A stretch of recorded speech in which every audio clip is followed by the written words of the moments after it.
Okay, hello everyone. Welcome to the segment of A Beautiful Day to Learn. And I'm Abigail. And ayan, samahan niyo ako sa channel na to para sabay-sabay ulit tayong matuto for World Literature or GNED 15. And this time we're going to talk about the elements of literature. Last two topics natin ay about the literary works which influenced the world. So the examples that we're going to show here today is more on films naman. And important kasing imagery or visuals for a better understanding of this topic.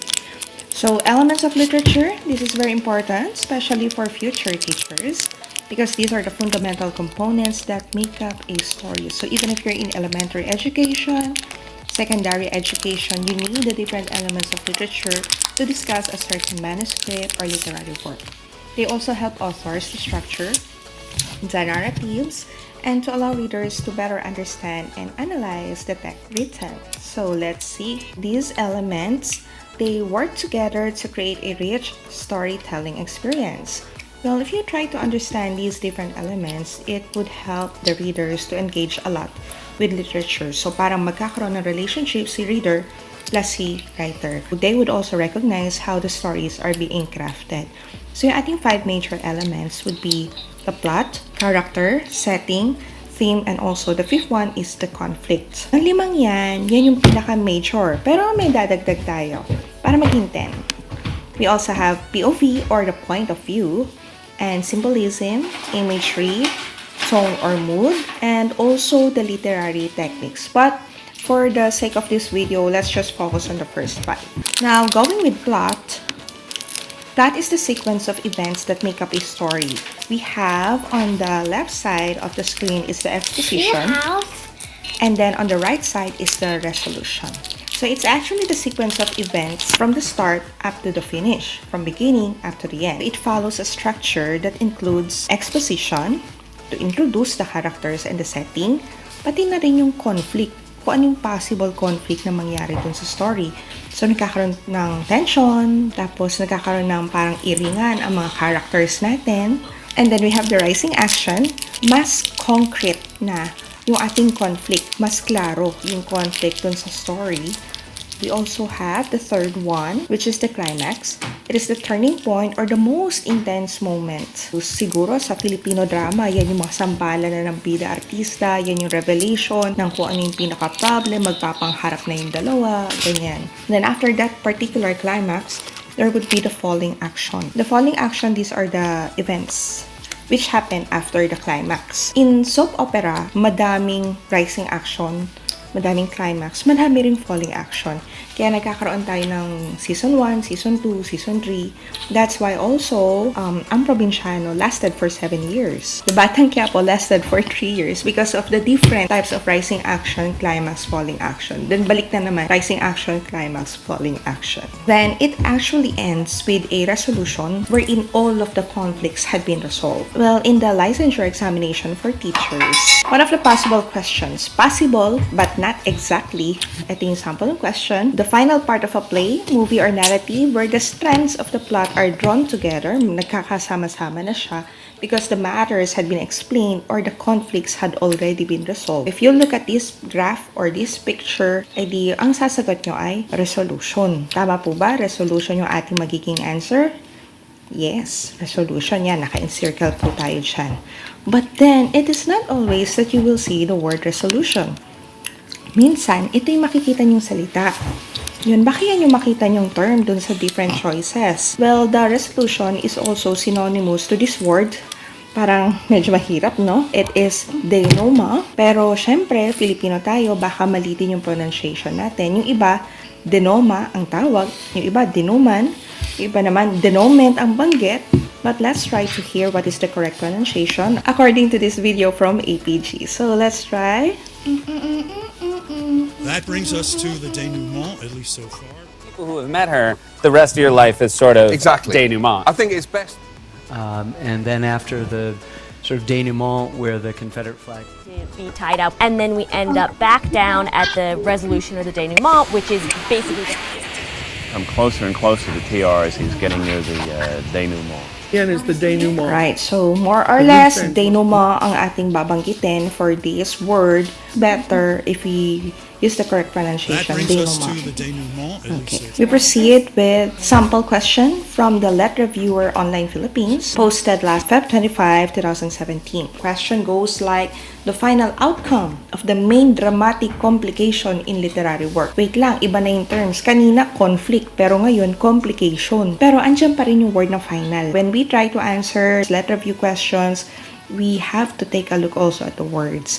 So dito, dahil may word na final, ang mapipili natin is yung denouement. Then we'll proceed with the second element of literature, characters. Characters also refer to the people, animals, or beings who take part in the story. Hindi lang ito humans. Pwede rin na animals. Sa Beauty and the Beast, ayan, yung candlestick, yung butler na yan ay si Lumiere. And then, meron din tayong different types of animals sa Animal Farm ni George Orwell. So, these are the animals that act as humans. And as I mentioned, pwede rin po ang inanimate objects or non-living things that will act as the major characters in a story or even minor characters. So, nabanggit ko yung word na major and minor. Meron tayong mga bida at kontrabida, pwede silang major. Yung mga nasa gilid-gilid, yung supporting actor, supporting actress, sila yung mga minor, maski yung mga iba't ibang tao sa paligid, minor po sila. But those who really make the story circulate, yun yung ating tinatawag na major characters. Sometimes, they are referred to as dynamic, static, round, flat, protagonist, or antagonist. A well-developed character has unique traits and motivations that influence their decisions and actions throughout the narrative. Siyempre, depende pa rin yan kay writer as to how he manipulates the character in his or her story. So, nabanggit natin dynamic, static. Ano ba ito? Parang electricity yata to. Round, flat, bilog, payat. Ganun ba yun? Dynamic characters, they undergo a significant growth or change. So, siguro isipin natin pag dynamic talagang, yan talaga yung nagiging bida natin, yung major character natin that has a significant change. Not just the physical aspect, pero more of his values, his attitude, his life experiences. Meron siyang pagbabago talaga. Pero yung mga static characters, mula umpisa hanggang dulo, ganun siya. Hindi siya nagbabago. Then, we also have yung ating protagonist versus antagonist. Ano ba yung protagonist? Yes, sila yung mga bida.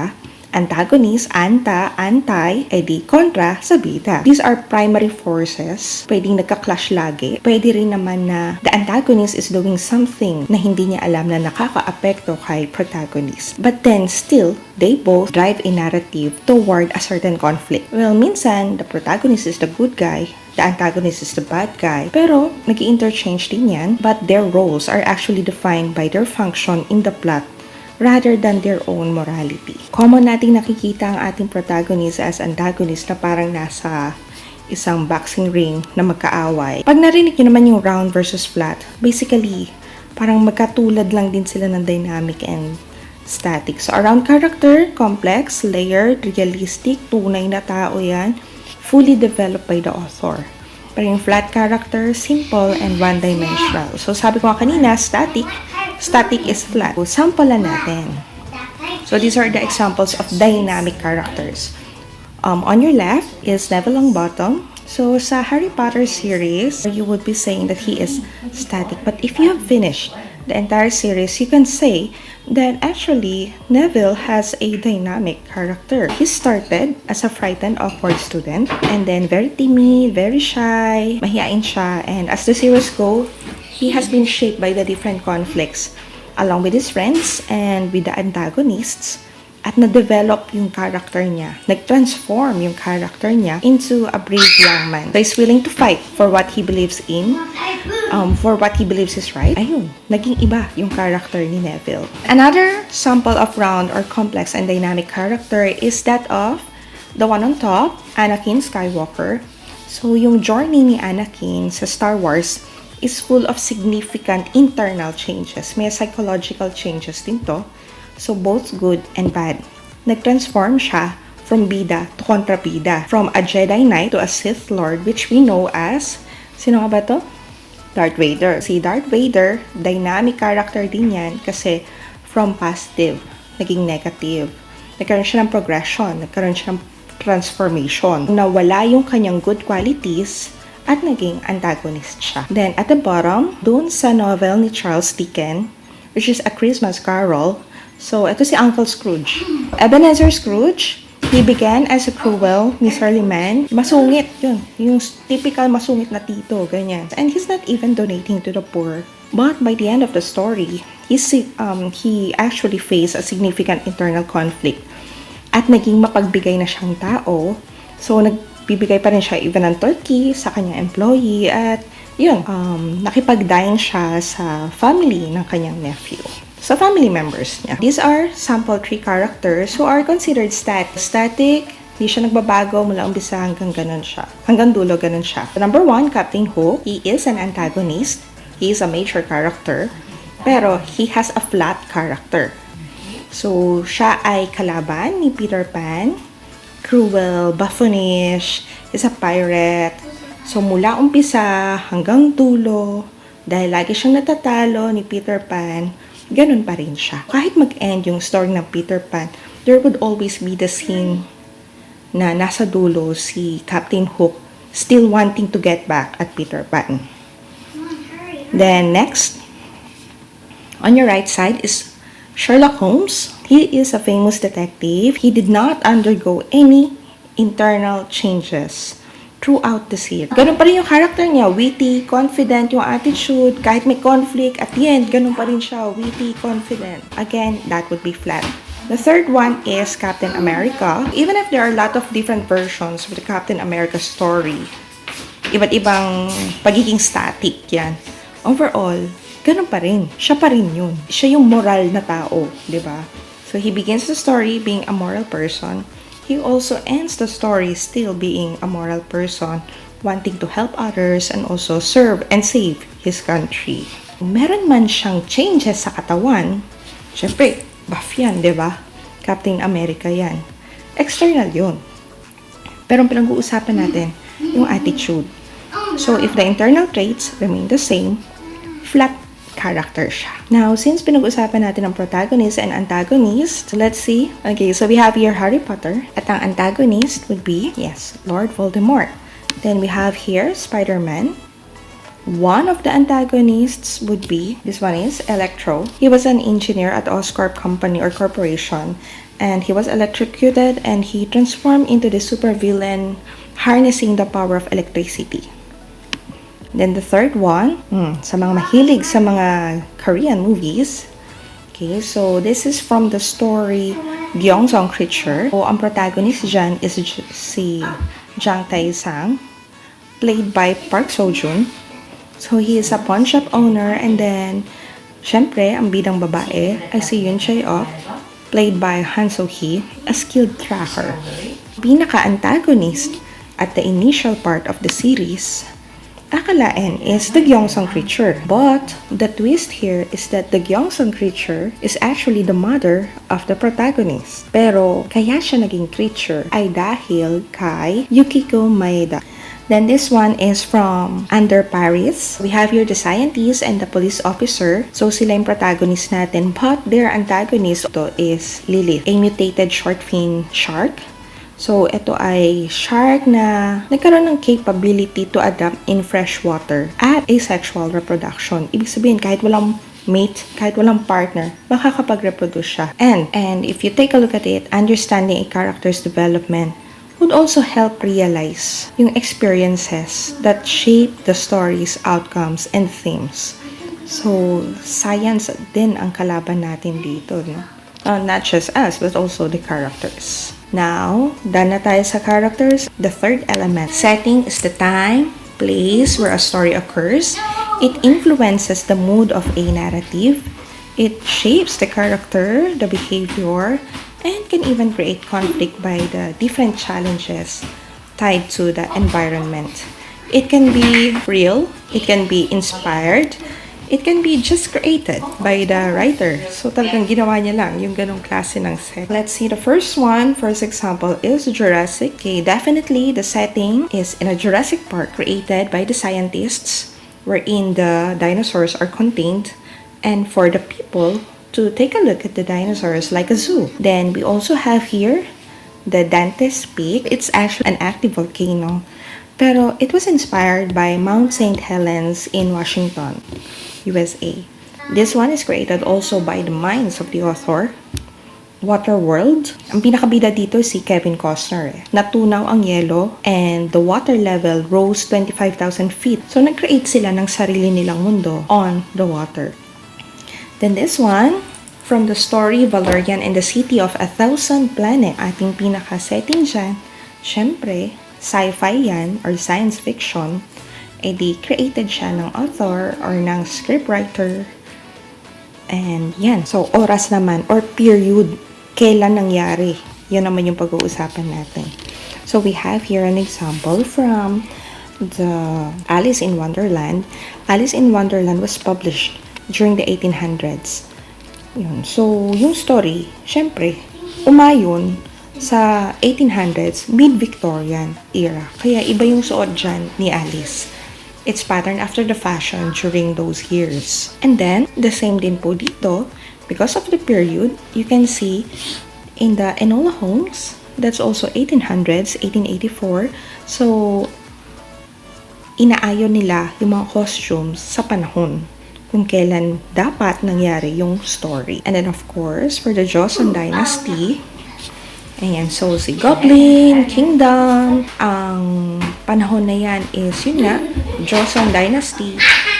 After the death of Christ, that's actually 918 AD hanggang 1300s.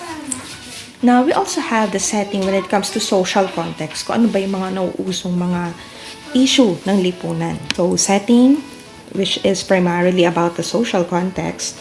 Okay, so we have here, I think that's Leonardo DiCaprio for the Romeo and Juliet. This is a time or a period wherein arranged marriages are still proliferating. So, dahil merong arranged marriage, meron din namang nagtatry na mag-deviate from such issues or structure. So, patriarchal structure tayo, andun din kasi yung concept that marriage is not about love, but it is a political and social alliance between families. But then the story is also proving otherwise. So, bigyan naman natin syempre ng Filipino story. So, we have here, yes, that's Dolphy. So, that's Markova. Dolphy plays as Markova. Etong period na to is during the Imperial Japanese World War II, wherein they're being used as comfort women and also as comfort gays. Andyan yung sexual slavery during that time, World War II. We also have cartoons naman tayo, The Adventures of Tom Sawyer. Okay, so dito naman is ang pinaka-social context natin is yung civilization is freedom and andyan kasi yung racism. Kailangan makawala sa racism. Okay, so I hope you're still enjoying our topic. Then we go with themes. The theme is the story's central message. It's the lesson, the underlying idea. It explores universal concepts. So, ano ba tong universal concepts natin na to, no? So, we have judgment, survival, peace, war, love. Ayan, yan yung mga samples. Bigyan natin ng specific example, bawat isa. Bigyan natin ng sample foreign and Filipino or local na mga films or stories. So, we have here for judgment, we have kita nyo, tinakpan, no? The report. So, meron tayo ditong Senate staffer na nagkaroon ng investigation sa CIA na para meron silang detention and interrogation program. So, it's a battle against political pressure and a system determined to bury the findings. Then, we also have here, Respeto, indie film to, no? Sa Philippines. So, yung Filipino hip-hop artist na si Abra, so, he is a young aspiring poet here. And, ayun, nag-navigate siya sa brutal judgment ng rap battle scene sa Manila habang may kinakalaban din siyang violent world of a street poet demanding respect for his craft. Yun nga lang, true crime. Then we also have for survival naman, The Revenant. So he is actually being mauled by a bear. So nasaktan siya ng isang bear and he was left for dead by his hunting team.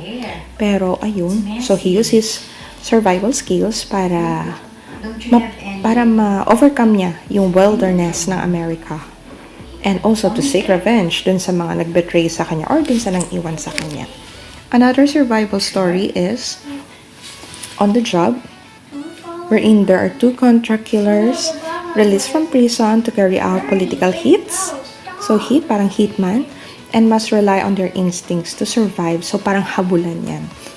Although of course we're not really going to talk about each of these stories, but at least I'm presenting to you how the themes go. Then for Peace and War, sample here is The Hurt Locker. Okay, so Iraq War yan. So meron siyang first-class sergeant who joins an elite bomb disposal unit. Pero nahirapang makahanap ng peace nung siya ay makabalik sa bahay nila. Then Mindanao. Okay, so Judy Ann Santos. So a mother copes with her daughter's battle against cancer. Yung husband naman niya is a combat medic na kasama din sa mga violence sa pakikipaglaban sa war in the Philippines, specifically in Mindanao. And then we also have here for the theme of love, Eternal Sunshine, and that thing called Tadhana. So siguro alam niyo naman na itong mga stories na to. On the left side, heartbroken couple sila.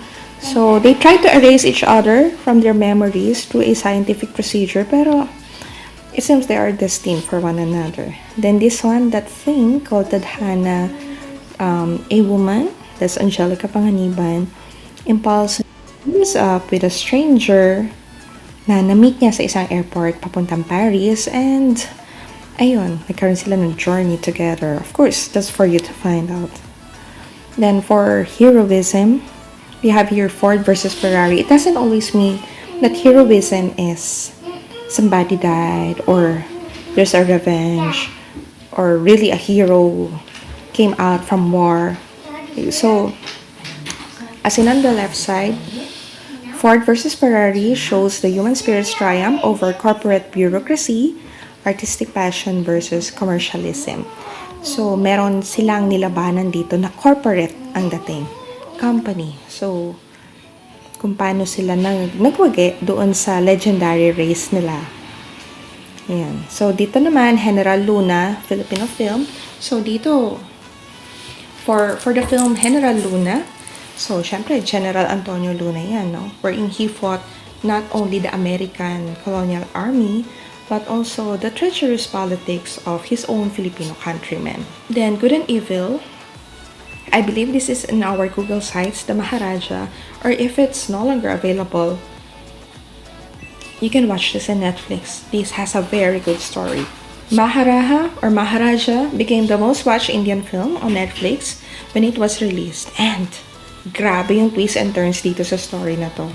So it's like a barber, isang barbero, ay hinahanap ang isang nawawalang dustbin or trash bin. But it's actually deeper than that. You should watch this. And that's Piolo Pascual and Vic Soto. So, they created an alternate Philippines here, which is called Kalayaan. A place na hindi pa na-colonize kahit kailan. Meron din dito kasing caste system. May mahirap, may mayaman, may mataas, may mababa. Merong moral high grounds. There's also a battle for good and evil here. Then, the circle of life. Ayan, so pag sinabi natin circle of life, parang ikot-ikot lang buhay din natin. No? So, The Lion King, the life of the father, the same with the life of the young one or nung anak. So, Young Lion Prince. Then for Magnifico, one of the best films in our country. So, it is also Circle of Life. So, kung kailan pang si Magnifico ang nagre-raise ng money para maasikaso niyang burial ng kanyang lola, ang ending, siya pa yung gumamit ng kabaong. Then for Suffering, ayan, 12 Years Slave, may mga stories of slavery, andun pa rin yung mataas, mababa, mayaman, mahirap. So, 12 Years a Slave. So, this is based actually on a true story. From New York, a certain black man has been kidnapped and was sold into slavery. Then, Marosa, directed by, of course, Brillante Mendoza. Ito, award-winning film. Ayan. So, siguro, we have to leave this for you to really see kung ano talaga yung naging suffering nito. Then, we also have here, Deception, Gone Girl. Yan. Malaki rin ang twists and turns nito kasi nga, Deception, it tried to deceive. All along, hinahanap nung lalaki yung kanyang asawa. Parang ang nangyari po dyan is, siya pa yung napagbintangang killer nung kanyang wife. Pero all along, buhay ang kanyang wife. And then, this 2024 film, recent lang yan. Ang title is Uninvited. Vilma Santos, Aga Mulak, and Nadine Lustre. So, this is a deception movie. So, meron ditong high-stake infiltration sa isang party wherein magkakaroon ng revenge. And then, coming of age. For Inside Out, this is an example of that. A young girl's world has been turned upside down, inside out, when she moves to a new city. So, inside her mind, emotions guided her. So, we have joy, fear, anger, disgust, and sadness. Yan. Then, we also have a very different genre or non-mainstream story. Sunshine, which stars Maris Racal, who face the challenges of young women, including pregnancy and societal expectations. So, napakaraming themes. And sabi nga natin, it can be any of these. Or it can also be multi-themed story. Pwedeng maghalo ang peace and war, andun ang love, andun ang heroism, o kaya naman a certain story has judgment, has survival, yun, pwede naman good and evil, with suffering. Yeah. Then the last element is conflict. It is the struggle or challenge that drives a story's plot forward. It creates the tension, shapes the narrative, and it also motivates the characters to make decisions and also to take actions. Without conflict, edi wala na tayong direksyon, wala ring emotional depth yung ating story. So, two main types of conflict here, internal and external. So, internal, it is within a character's mind. Meron kang self-doubt, meron kang iba't ibang decisions, nag-iisip ka kung ano yung talagang dapat na gawin. Then external conflict is when there are forces outside that drives you to create a certain decision. Different kinds of conflict pa. Yung pinaka-specific na naririnig nyo, man versus man versus self, kaya brain yung design dyan. Man versus technology, man versus nature, man versus the divine, man versus society, and man versus animal. Just like the themes that we had, there can also be multiple conflicts in a certain story or narrative. Samples ulit for man versus man. Just briefly, so we have the Dark Knight and the Frankenstein. So si Dark Knight kalaban si Joker. Si Frankenstein ay kalaban niya si Victor, yung gumawa sa kanya. Man versus Self, A Beautiful Mind. So, meron kasi dito yung ating protagonist na hallucinations. So, nahirapan siyang i-distinguish ang reality tsaka sa mga made-believe. So, meron kasi siyang schizophrenia. And then, Black Swan. So, nag-struggle yung protagonist with perfectionism. So, even yung sarili niya po is, yung mental state niya ay kailangan niyang mapersa to inhabit a certain role. Man versus technology. Of course, with technology, right now, ang pinaka-nauuso ngayon is AI, robots. So here, Megan, a Model 3 generative Android model. So, AI-powered doll siya.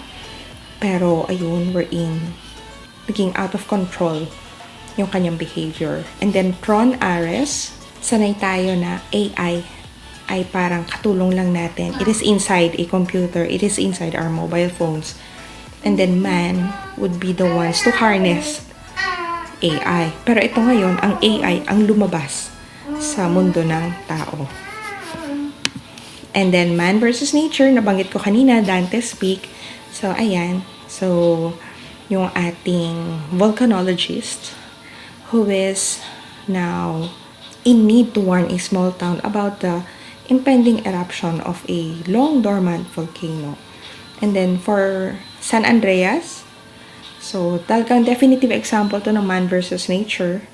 So kita po dito yung survival ng mga tao against natural force, which is yung earthquakes. Then man versus the divine. We have the Clash of the Titans. Hindi porket sinabing divine is solely si God siya. Pero even here, the gods and goddesses created by mythology ay kasama din po. So, Clash of the Titans. So, this would be Perseus, a demigod who battles gods and monsters like Hades. God is not dead, wherein a college student defends his faith against an atheist professor. So, atheist, wala yung religion, no? Then, Man versus Society is a literary conflict wherein a protagonist struggles against institutions. So, buo na yung institutions, traditions, or laws. So, lalabanan niya yun. Sample po niyan is V for Vendetta. So, yung conflict dito is personified by V, a masked revolutionary. So, kailangan niyang labanan yung regime known as Norse Fire. Then, the Hunger Games. So, Katniss devised the Capitol's oppressive control. So, yun naman yung society yung kinakalaban niya.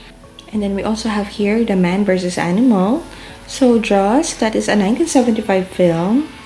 It's a man versus beast thriller wherein merong malaking shark talaga. Man-eating great white shark, which is terrorizing the Amity Island.